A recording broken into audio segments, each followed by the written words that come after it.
little more complicated limiting reagent problem than what we've seen before. Nothing we can't handle. It's going to work in exactly the same way as the other problem that we looked at, except this one's we're looking at going from grams to grams instead of moles to moles.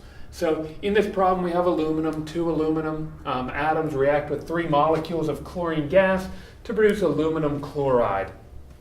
So we're just going to jump right in. And aluminum says we know that there are 2.70 grams of aluminum, and we're trying to figure out first how much product we can produce from those 2.7 grams. And it also says that we have 4.05 of chlorine gas. So what we're going to do is, just as we're going to figure out how much aluminum chloride we can produce from the aluminum, we're going to figure out how much aluminum chloride we can produce from the chlorine gas. And so what we're doing is essentially the same as the hot dogs and the buns, figuring out how many sandwiches from the hot dogs and how many sandwiches from the buns, but we're just doing that in a chemical fashion. Really nothing all that different, except it's just a little more complicated and we can't just think about it intuitively in our head like we could before. So let's go ahead and start. We're going to have to use the stoichiometric ratio in the chemical equation, so we're going to have to get to moles, because remember that tells us about a molar ratio, but not a gram ratio, not a mass ratio. So what we're going to do first is we're going to convert that aluminum to moles, and there are 26.98 grams of aluminum in 1 mole of aluminum. Just found the molar mass of aluminum from the periodic table. It's one of the right sort of at the edge of the transition metals and the non-metals, and so you just find out what the atomic mass of it would be, and so the grams cross out. Now we're going to use a stoichiometric ratio from the balanced chemical equation. 2 moles of aluminum will produce 1 mole of aluminum chloride.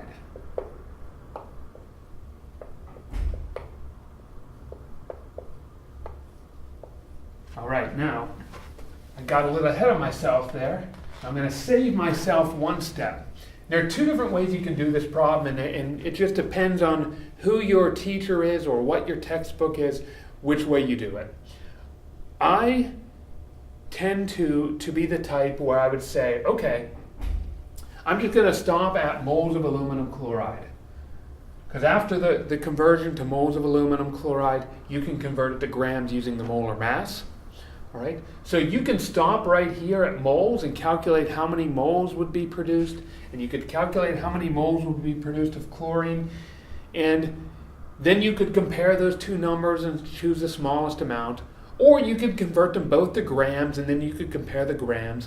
And as long as you're comparing grams of the same product, okay, it won't matter whether you do that conversion or not.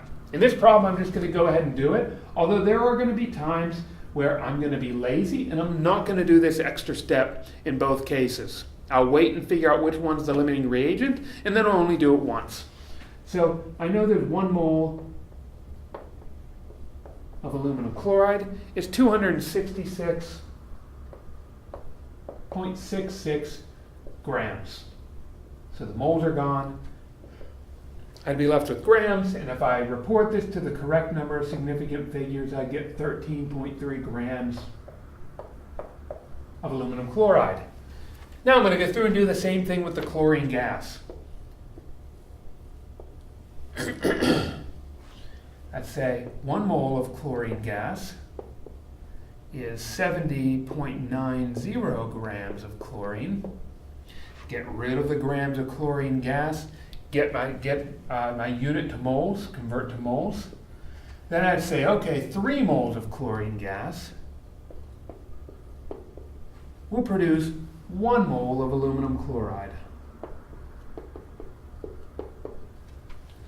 Okay, because I went to grams here, on the top I'm going to go to grams here on the bottom.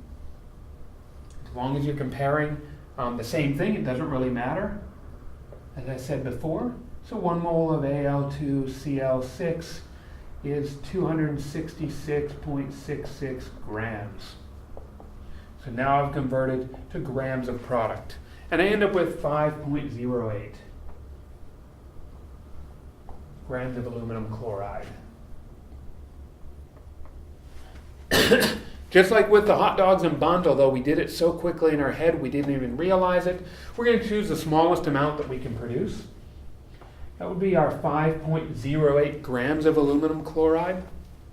And so that would be the amount of product that we would get if we would react 2.7 grams of aluminum with 4.05 grams of chlorine gas. Now, that is if the reaction is 100%. Okay, if it's 100% efficient, that's how much we should get. We're going to find later, we're going to have percent yield and theoretical yield and actual yield, ways of actually measuring the amount and determining what the efficiency of that reaction is, because it's not always that every chemical reaction occurs at 100% efficiency. And we'll talk about that a little more later. So that's how much we should be able to produce. We're going to call that our theoretical yield later. And the reagent that will produce that amount, we're going to give that name of limiting reagent or limiting reactant. And because we had enough aluminum to produce 13 grams, we've got lots more than we needed to produce the 5.08 grams. We're going to call this the excess.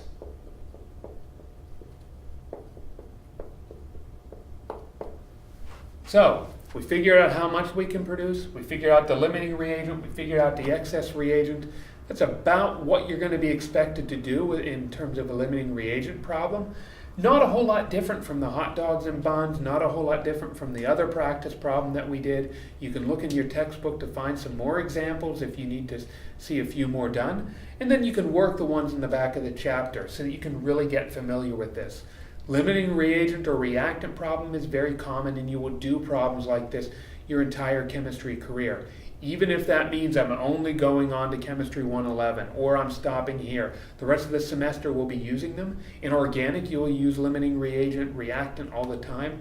We use this type of thinking to actually design the way we do our experiments. We'll design something to be the limiting reagent by adding in excess of something else.